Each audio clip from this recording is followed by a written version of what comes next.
Fire drill. Nothing personal. Word of the day, the last day of November. One more month of this dumpster fire of a year. That's all we have left is December.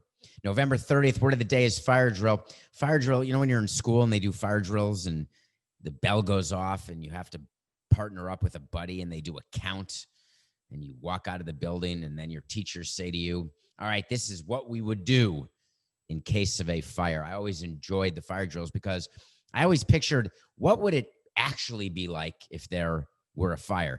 It's sort of like when you're on an airplane and you land in the water like Sully and you practice what you would do. You look for the exit lights. You crawl if you can't see them. You take off your shoes. You leave your carry-ons and you nicely slide down the slide into the water. Fire is burning in your school. Yeah, just we're going to orderly. Everybody orderly step out of the school. So my brain always in elementary school would just say, all right, if there were a fire, here's the exit. Here's the three friends I have. I'm going to motion to them that let's go. I'm not going to pull a Titanic, you know, ladies first. And so she was. No, I'm getting the hell out of there. The Ravens are in the middle of a fire drill right now, but it's not a fire drill. I couldn't think of a word. I was thinking with Coca before the show, hey, we've been away for a few days. Let's start right out with COVID drill. Let's make up a word, do something related to Thanksgiving or COVID. But really, we decided that what the Ravens are going through is really a modern day National Football League generated, every man for himself fire drill. The Ravens have approximately 20 people on their COVID reserve list. They have had a positive test for COVID every day for 8 straight days through yesterday, through Sunday, November 29th.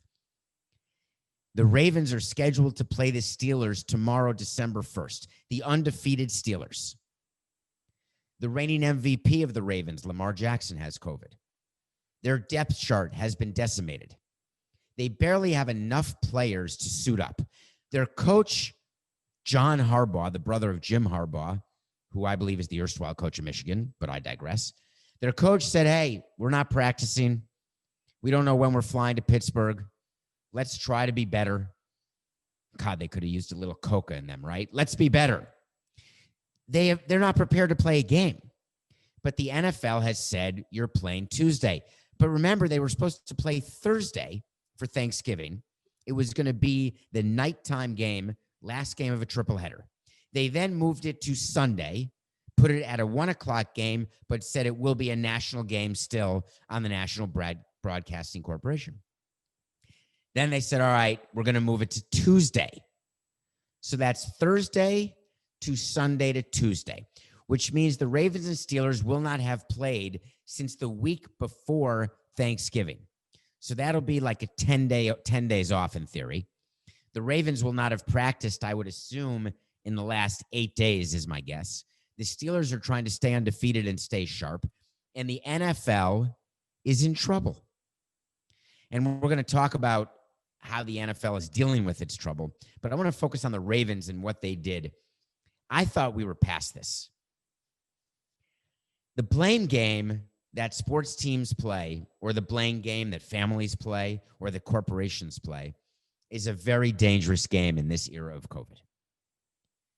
You can blame someone when your business goes south if there is a direct relationship between the action of an employee and the loss of profitability for your company.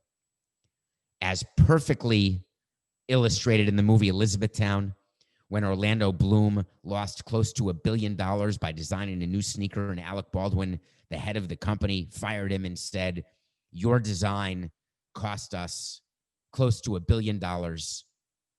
It set people back to the time before sneakers. I mean, that type of thing I'm okay with. You blame someone, you fire them. On Wall Street, people were fired all the time when I was there. You make a bad trade. If you're doing proprietary trading, especially where you're trading on behalf of your firm and the money that your firm has, and you take a bunch of positions that are contrary positions and you lose. It's not that you don't get a big bonus. Generally, you get fired. I'm good. COVID. How do you blame someone for an outbreak? It's not like we're finding the monkey and Cuba Gooding Jr. is going to shoot the monkey. They'll take the vaccine out of the monkey. They'll find the source. They'll trace it back to McDreamy and say he got it off a ship. Come on. You can't do it that way. But the Ravens decided that they were going to blame their strength and conditioning coach. They said, it's almost hard to imagine, that they can trace their entire outbreak to the behavior of one of their staff members, turns out to be the strength coach, and that they are going to discipline him. Okay, let's play this out. Let's say the strength coach is irresponsible. He's an anti-masker, anti-vacciner. Not that there's a vaccine available, but that's going to be a thing soon. That'll be like a whole show, Coca, how the vaccines get distributed. I did a Lebitard on that where we were talking. Maybe that was off the air, actually. I can't remember whether it was off the air or on the air during a local hour of Lebitard. We talked about the order in which people get vaccines and how that's going to work. And then you've got to deal with the whole anti-vaxxers. But anyway, so he may be an anti-COVIDer, maybe not. Maybe he went to a party. Maybe he went into a indoor party with the doors closed, masks off. Maybe he went to a restaurant. Maybe he got coughed on while walking by a table in a restaurant. Maybe one of his children, I don't know if he has children, got sick or got exposed at school. Maybe his family went flying or went on a cruise. Who knows? But how can you know if you're the president of the Ravens, no matter how much you investigate or how long you investigate, that you can pin it? It reminded me of what the Astros did, blaming people in their analytics department for the sign stealing, what the Red Sox and MLB did by firing their video guy, who's since been rehired, by the way, by the Red Sox as a scout now, not a video guy. It's like being a fall guy. The Ravens outbreak is worse than the Marlins and Cardinals outbreak, which happened in July and early August in Major League Baseball. This is worse. This is the single worst outbreak that any professional sports team has gone through. And here's how it's working in the NFL offices. They've got their hands up. If you're listening to this instead of watching on YouTube, it's the tuck position, right? It's the way Mike Tyson and Roy Jones were the other night, right? They're in the tuck position and they're talking. You've got Roger Goodell, and he's talking to his legal department. He's talking to the scientists. He's talking to the politicians. Then he takes calls from the owners and has an owners meeting. He puts his hands up in the tuck position and he says, listen, we're doing fine. Don't you worry about a thing. This outbreak is unique to the Ravens. I know we've had a lot of positive tests with other teams, but there's only been 1, 2, 3, or 4 tests. That's no big deal. 1 or 2, 3, 4 positives. We're fine. The Ravens still have enough players. Let's not worry. And we can't cancel a game because then we'd have to add a week 18. We don't want to do that. We're not going to move the Super Bowl. We're going to get all the way through there. Everybody stay calm. Get in the tuck position. Stay calm. But Roger, are you sure this is the right plan? Don't you think maybe the Ravens should be forced to forfeit a game? Would that be okay to give the Steelers another win for safety, for competitive reasons? Competitive reasons? My name is Roger Goodell. Don't talk to me about competitive reasons. I'll talk to you about competitive reasons. I'll tell you what's competitive and what's not competitive. Teams don't need quarterbacks. We'll talk about that. Teams don't need anybody other than, how many people do you need, Coke, to have a football game? In theory, you could have everyone go 2 ways, right? Couldn't you, in theory, play a football game with 11 guys? Is that possible? Isn't it 11 on 11? Or is it 12 on 12? I'm totally blanking right now. Coca, save me. It's Monday. Are you there? Hello.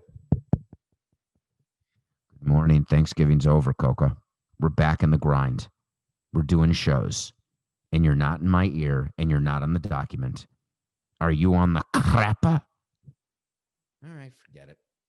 There you go. Thank you. Did the audience hear that flush or just me? I can't tell. Okay, so maybe you could just play a football game with 11 guys. Tell them to play 2 ways. Let's say you need 11 guys on each side, and you don't want to go 2 ways. That's 22 guys. And then you need a kicker, I guess. So let's say 23 guys. The Ravens only have 20 guys on the COVID list. They've got 23 guys left. You've got a practice squad. And we all know now after last weekend that if you're on the practice squad, you can just be called up like a minor league player. Remember how baseball did it? They canceled a game, postponed a game, do some extra testing. If you're missing the middle of your lineup, play on. They made the Marlins sign all those independent league guys, all those guys who had been on waivers, all that crap until the COVID people could un-COVID themselves. And the Marlins sat out for 6 days maybe and then started playing. 6 days and then started again. So Roger Goodell said, anything they can do, I can do better. I can do anything better than MLB or NBA or NHL. I don't need a bubble. Okay. Ravens are playing. Maybe. Roger, what are you going to do with the Broncos? What's wrong with the Broncos? I'll tell you what's wrong with the Broncos, Coca. Someone asked, and we're going to answer. You know what I want? I want to talk to Samson. All right, Coca. Your fingers are a little slow. Did they get a little extra exercise this weekend? Are they a little fatigued? So you want to talk to Samson? Get into my Twitter at David P. Samson. Ask a question. So you want to talk to Samson? Samson comes from the movie Half Baked. Ask a question. I'll get to it. Maybe I'll answer it on Twitter. Maybe it'll get in the show. Maybe I won't get to it at all. It depends. So the question this week, today, was, would you have let the Broncos play? I love that in its simplicity because you have to explain what that is. And then it was a simple question with a very, very simple answer. The Denver Broncos are a team in the National Football League. They lost their quarterback, COVID. They lost their second string quarterback, COVID. They lost their third string quarterback, COVID. They lost their fourth string quarterback, COVID. Now, they don't have COVID. Wait, did one of them test positive for COVID, or they were all in contact with each other without masks, requiring an apology? I don't think any of them actually have COVID. They were just under the protocols, not allowed to play. So the Broncos, going into this Sunday's game, yesterday's game, had no quarterback. So the thought was there'd be no game, or at least postpone until Tuesday. The Broncos called Roger and they said, hey, I know that we're going to have to sell the team. I know that since our dad died and Pat Bolin died, that there's been a lot of fighting. I know that people are right now trying to buy the team, but I can only tell you that we'd like you to consider postponing the game. Only one of our quarterbacks tested positive, but you then made the other three ineligible because they were in a quarterbacks meeting unmasked for 15 minutes. I agree they shouldn't have been unmasked. But in an abundance of caution, I understand that part of the protocol is that they have to be inactive. But if you postpone the game until Tuesday, then at least one of those four quarterbacks will be able to have more negative tests because they've tested negative, and they'll be able to suit up. Roger, can you hear me? What? Guys, he hung up on us. Hold on. We're calling back. Roger, it's us again. Do you know who is going to have to play quarterback if you make us play on Sunday? We are the National Football League, and you're going to make us play Kendall Hinton? Do you know who that is? Oh, you've never heard of him? Let me tell you who he is. He played quarterback once, but he's a wide receiver when he was in college, I think at Wake Forest. He's undrafted. We signed him to the practice squad just because he had a pulse and could fog up a mirror. We are now going to start him at quarterback. You are going to be so mortified because he hasn't taken one snap. Forget a snap with the A team. He hasn't taken a snap with the B team. He has not taken a snap. And you know what's going to happen in our game? I'm going to tell you. He's going to complete one pass. It'll be for 13 yards. We're going to hand off the ball directly to the running backs. We're going to get 112 yards of offense, which will be a record low offense in the history of our great franchise. The Saints will claim they've got the greatest defense in the world. They'll set a record for the lowest number of yards. We're going to score 3 points on a field goal in the third quarter, but it's going to be a 58-yarder that would make George Blanda blush. Hinton's going to throw 2 interceptions. We're going to endanger the wide receivers when he does throw the ball because God knows if he can even get it to them. He may lead them right in the middle to get their clocks cleaned. Hinton himself is in danger because he doesn't know which way to run when the Saints' defensive line is rushing the quarterback. But don't worry, it'll be a competitive game for the fans. Drew Brees is out. Taysom Hill stinks. They may have to play Winston. I'm kidding. Roger, you can't make us play. This is a joke. Oh, I know what you're doing. Okay. You're trying to say that by making us play, you will make sure that every other team behaves properly. Okay. Because you didn't have to find several teams twice, including the Saints, who were playing. Right. And you're not finding anyone anymore. Right. You didn't just find the Pats $350,000. That wasn't necessary to do because every team is paying close attention to your protocols. Oh, I know you're worried about limping toward the finish line here and getting to the Super Bowl. Right. I get that. What's going on? Made me furious to watch. Here's my answer to your question. Would I have let the Broncos play if I'm the commissioner of football? Hard no. Show some respect. Show some respect to your product. Someone tweeted me, and this is one of my favorite tweets that I got all weekend. Does it make any sense that the Broncos are playing? And I responded, no, it doesn't make any sense. It just makes sense. Get it? It doesn't make any S-E-N-S-E, but it makes a lot of C-E-N-T-S. The NFL they're all in. They push their chips in the middle.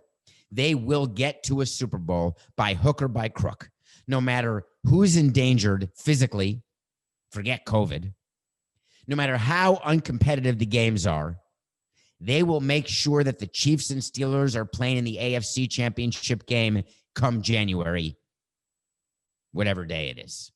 Like the 23rd is my guess, but I don't know. I'm making that up. February 7th is a Sunday, which makes January 31st a Sunday. 1, 2, 3, 4, 5, 6, 7, which makes January 24th Championship Sunday. So I'm going to guess that January 24th is Championship Sunday, and Roger Goodell will do anything he has to get the Steelers and Chiefs there in the AFC.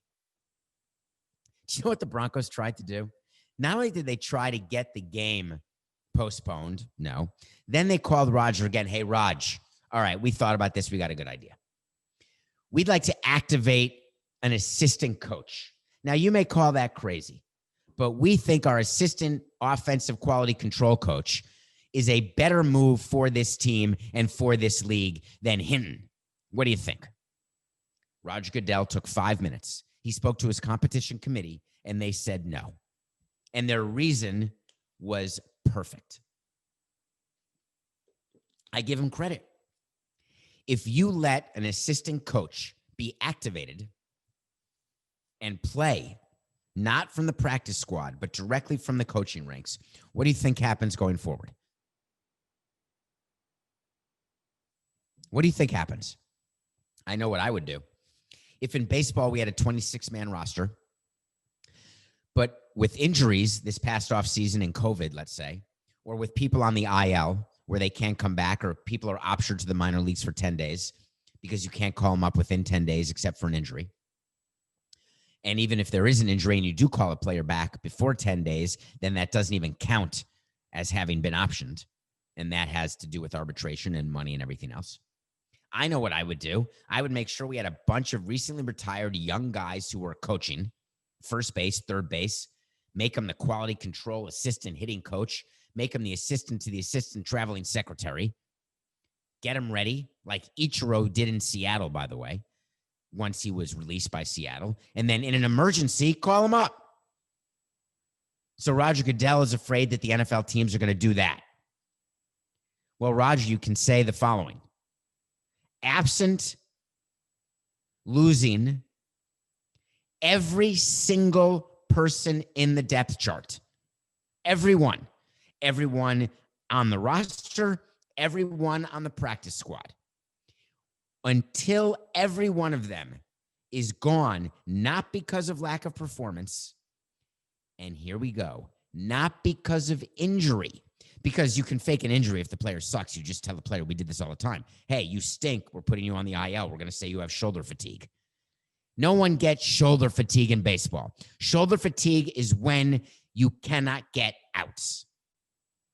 If you've got a 2 ERA and you're winning games left and right, believe me, your shoulder ain't fatigued. So we can't say it's because of injury. We can't say it's for lack of performance. It's very simple.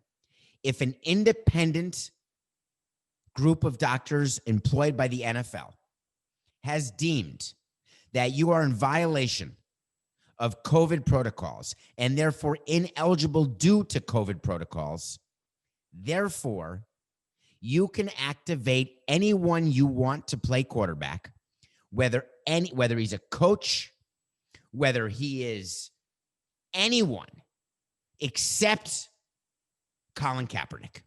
We have to make that a rule. Colin Kaepernick cannot be called up. He cannot be added no matter what, because we're going to say for anyone, and we're going to include Kaepernick in that, they've got to do the 6-day quarantine according to the COVID protocols. So it can't be anyone outside your team. Wink, wink, no Kaepernick. But anyone who is in your team protocol, in your team bubble, feel free. If you want to pay and have 20 coaches in case of COVID, do it. But your whole depth chart has to be gone. That's what I would do as an exception, because the alternative is what's going on right now with the Broncos. It's a damn embarrassment. NFL should be ashamed of itself. Roger has made more mistakes during COVID than any other commissioner by far. He is like a tank going through a square. He's not paying attention to any collateral damage. He doesn't give one rat's ass about the health of anybody. He wants to get his games played. Hard stop. Competitive? COVID? Sorry, Broncos. No way I would have had you play. All right, we come back. We're going to review the mini-series that everybody's talking about with Hugh Grant and Nicole Kidman, and we are going to talk MLB free agency. You're going to want to stick around for the MLB free agency talk because owners are crying poverty.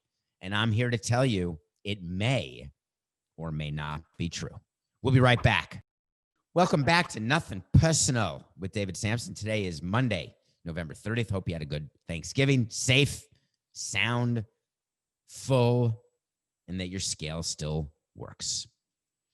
So there was a big mini series that I watched. We review a movie or a TV show every day on Nothing Personal. It's one of my favorite segments. Yes, we will still get to MLB and free agency. Don't worry. Don't worry, Philadelphia. I'm coming for you. So I started watching a mini series because on Sunday, last night, was the finale of something on HBO Max called The Undoing. The Undoing is a show, 6 episodes. Watched the first 5 and then watched the finale live last night. Starring Nicole Kidman, starring Hugh Grant, Donald Sutherland, and Noah Jupe playing the child of Nicole Kidman and Hugh Grant, who are married. And it is a straight nightmare, whodunit, privilege, murder, interesting show. I want to give away a couple things. One, Donald Sutherland plays Nicole Kidman's father. Donald Sutherland wants his son-in-law, played by Hugh Grant, to not be involved with his daughter. He believes he has found the perfect way to do it. Nicole Kidman wants no one to know that her perfect life is imperfect.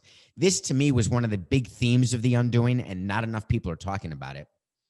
It is very difficult when you live a certain life, when you believe you've got to put on a show for people. And I've got some experience with this. And then all of a sudden, something imperfect happens. And you're embarrassed to the point where you delude yourself into thinking that nothing's wrong. You delude yourself into thinking that you cannot be honest about what's wrong. Because if you are, then people will think that, my God, you're normal. You've got family issues. So Nicole Kidman spent the entire series trying to protect her family, even to the point of irrationality. The story is about a murder that takes place in a Upper East Side school in New York City, a privileged school. It's the story of adultery, murder, investigation, and it is written for the screen based on a book by David E. Kelley, the husband of Michelle Pfeiffer. David E. Kelley is the one who has done a bunch of TV series, incredibly talented guy. The Undoing is well worth your time. If you guess who did it, then you are in the minority, because you'll feel as though you know who did it, but then they set the show up so you think that someone else did it. Then you think someone else did it. Then you think someone else did it. Then you go back to thinking the first person did it. It was the friend. It was the husband. It was the son. It was the wife. It was the father-in-law. It was the husband. It was the other husband. It was the other kid. And at the end of the day, it's all a huge bait and switch edited together perfectly. This is going to win some Emmys, folks, because it's edited together in a way that makes you question everything about not just the characters in the show, but how you are, how you judge, what your confirmation bias is, the way you interact with people of privilege, the way you interact with people without privilege. It goes through all of this, and it seamlessly winds through 6 episodes, culminating in an I Told You So that is scary. It's not a scary show. It's not. It's suspenseful, but not scary, because, I don't watch scary. It is well worth your time. The criticism that people have of it is that Nicole Kidman plays the same character she played in that other show. I think I reviewed it, Coca, called Big Little Lies. It's not. While Big Little Lies is also character-driven with Reese Witherspoon and Nicole Kidman and Zoe Kravitz and others who I can't think of off the top of my head, Nicole Kidman is it's more like a straight Upper East Side, Upper West Side woman of privilege, big-time therapist, well-educated. It's not, to me, it was different characters. Obviously, I understand the comparison, but it's not Big Little Lies. So The Undoing is worth 6 hours of your time. It is 6 hours. It will go by like that. Try not to read any spoilers. Try not to learn why in the world I would talk about Notting Hill on Twitter after the show ended. Try not to think about whether or not a child could possibly do or feel or think the way that you think this child acted, felt, or thought. Trust me, you know what? Just watch the damn show. Coke, are you willing to watch it? I don't think you will. I'm reviewing later in the week, by the way, a show that Coca told me to watch. I'll tease it right now because it was so good. He had me watch Wayne on Amazon. Wayne was a canceled YouTube show. How it was canceled, I have no idea. Literally no idea. Wait till we get to the Wayne review. Anyway, The Undoing. It's just 6 hours. It's like a game and a half of football. Okay.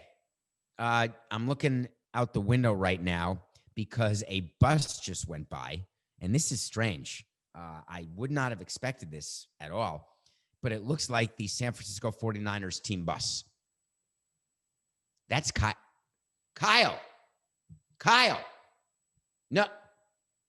No, it's not here.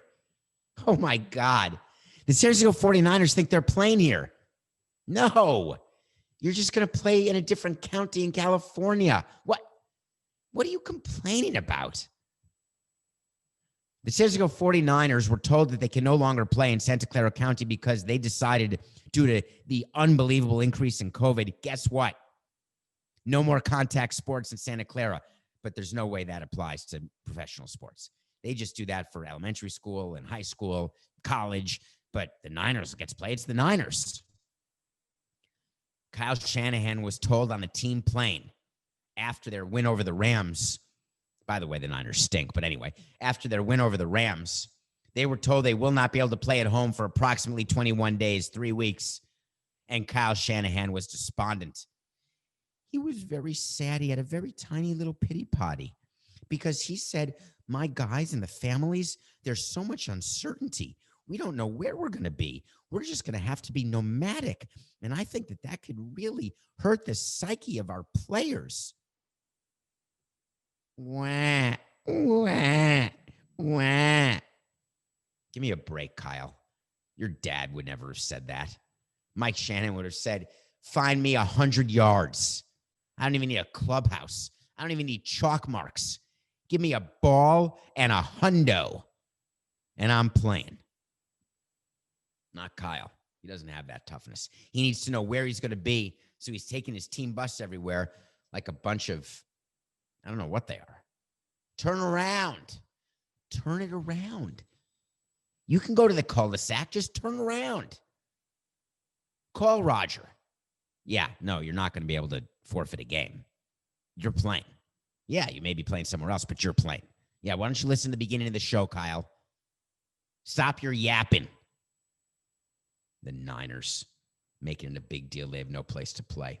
By the way, Santa Clara County is great for not making an exception because I'll never understand. I get that it's important for professional sports to happen. I really do.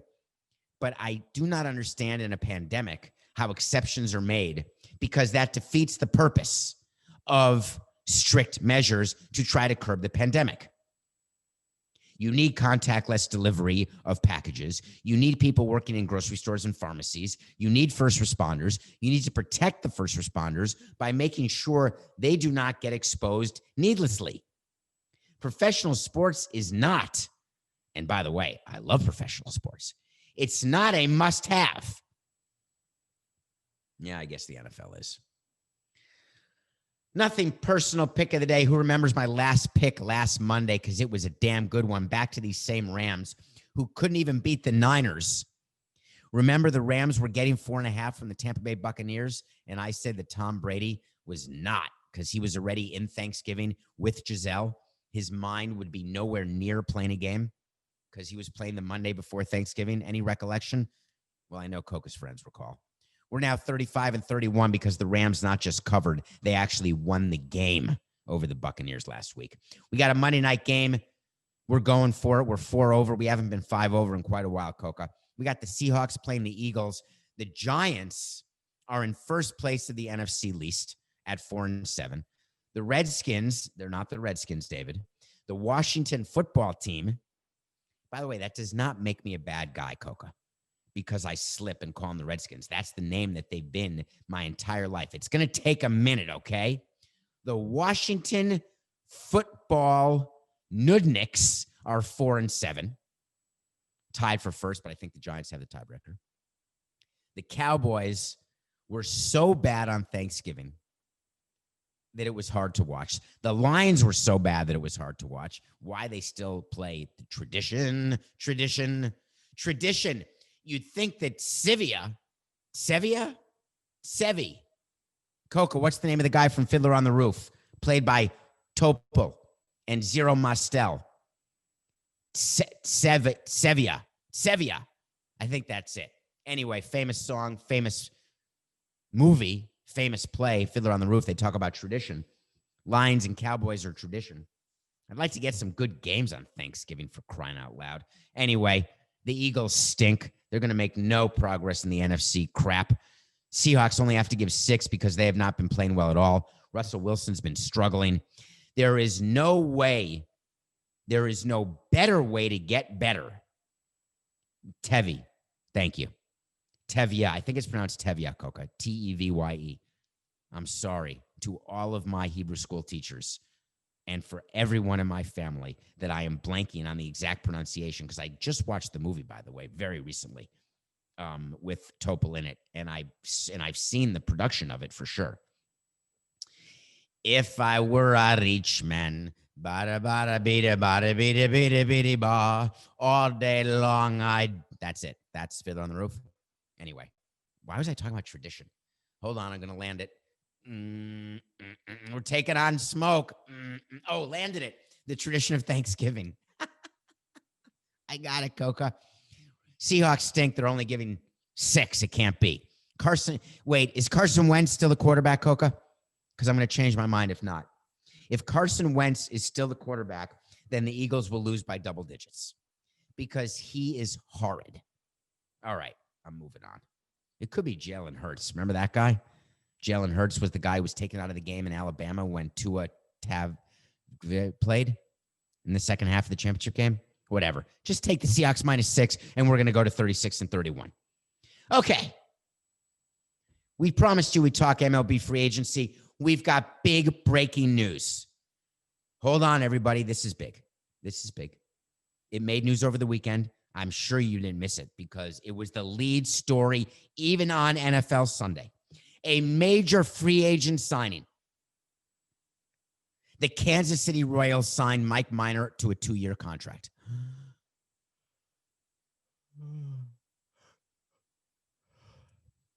Sorry, I almost fell asleep.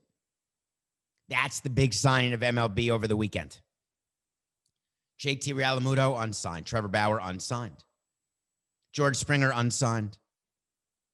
Mike Minor, the guy who was on Texas. Remember when Texas was opening their new ballpark when there were going to be games and fans at the new Globe Life Field? Globe Life Park. I think the old thing is Globe Life Field, and now they're at Globe Life Park. Remember they traded for Corey Kluber. They had Lance Lynn. They had Mike Minor. And I said to you here on Nothing Personal, that rotation is not going to work out. They stink. And it didn't. Mike Minor is a number 8 pitcher. He's got familiarity with the Royals because he was on the Royals before. This is not a big free agent signing. What's going on? What's going on is that there are 30. I take it back. There are 29 John Middletons out there. Who's John Middleton? John Middleton is the owner of the Philadelphia Phillies. John Middleton claims that he's losing money, and he is. Reports came out this weekend that in 2020, the Phillies lost, wait for it, $145 million. I can hear the cynics out there. I hear it. So I'm going to play into this, and I'm going to explain to you what John Middleton means and what that report means. There is a book loss, and there is a cash loss when you own a franchise or run a team. A book loss is an EBITDA loss, earnings before interest, taxes, depreciation, or amortization. You can actually just have an EBIT, earnings before interest and taxes. You can cook your books any way you like, and it's all legal because all these statements get audited, but you can announce any sort of loss you want at any amount. The question to be asked is, what's the cash loss? What was the increase in debt to cover the operating cash flow deficiency for the 2020 season? How much money did John Middleton either need to put in from his outside business, from his family trust, from the other owners of the Phillies through a capital call? How much money did he need to borrow to then fund the Phillies in order for the Phillies to operate in 2020? That's a cash loss. Even if you don't write a check to cover a loss, but you borrow money to cover the loss, that's a cash loss. If you've got a paper loss where you don't actually have to either put cash into the business or borrow money to put money into the business, but you still claim a loss, that actually could be a loss for tax purposes, but I don't count that as a loss. So before I say that the Phillies are lying to you and that report is inaccurate, we need more info. Did they lose 145 in cash or 145 in paper? It is not impossible to lose $145 million in cash if you're a team. Think about the amount of money the Phillies did not take in 2020. They did not take in gate revenue. They did not take in a full season of broadcast revenue. Now you're going to say they only paid the pro rata salary. You're right. They only had to pay for 60 games out of 160. But the broadcast revenue plus the gate revenue funds far more than the player salaries. So by prorating your broadcast revenue, by eliminating your gate revenue, you then will have way under in terms of available cash to cover even the 60 prorated games of your major league payroll. I promise you that's the case. So the Phillies did lose money. We don't know how much. We know that they're angry they haven't signed JT Realmuto yet to a long-term deal after they traded for him from the Marlins. We know that John Middleton said, I wouldn't have made that trade and given them a top 3 starter in Sixto Sanchez if we weren't going to re-sign him to a long-term extension. But we also know the economics in baseball have changed considerably. So pump the brakes. I'm just kidding. MLB's not pumping the brakes. They've slammed on the brakes. Forget Mike Minor. Forget what you read, by the way. You're going to read it. Marcus Stroman signed for $18.6 million. Kevin Gausman signed for $18.6 million. Drew Smyly signed for 1 year, $11 million. Charlie Morton signed for 1 year, $15 million. Pitchers are going off the board left and right. Now we've got Mike Minor. Good job, Kansas City. No. Stroman and Gausman were qualified offers that they accepted. Smyly and Morton was going to play nowhere but Atlanta or retire, and he matched the money that Tampa was supposed to pay him. That was his option money. Smyly got overpaid because he's not worth $11 million, but the Braves said, we need pitching. We're willing to overpay to get depth because we've got so many great young players signed to such team favorable contracts. The rest of the league is slamming the brakes on free agents, waiting for Wednesday. We're going to cover this later in the week because Wednesday is something called the non-tender date. Actually, I just told you a fib. It's actually called the tender date. Wednesday is the day and the deadline by which teams have to offer contracts to their arbitration-eligible players. And if they do not offer them contracts, then those players become free agents.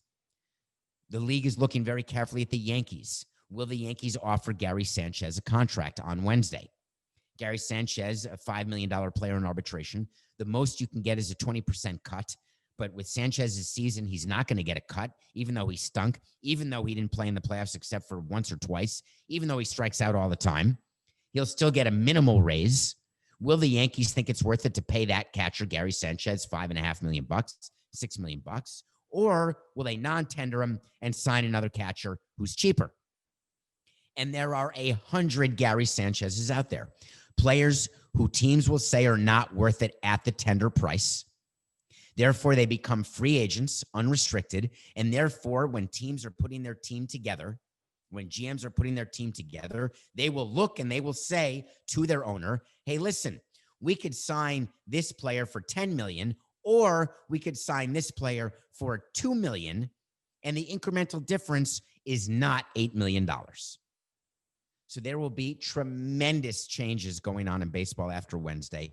That is why you're not seeing movement. That is why it's not surprising that no free agents have signed.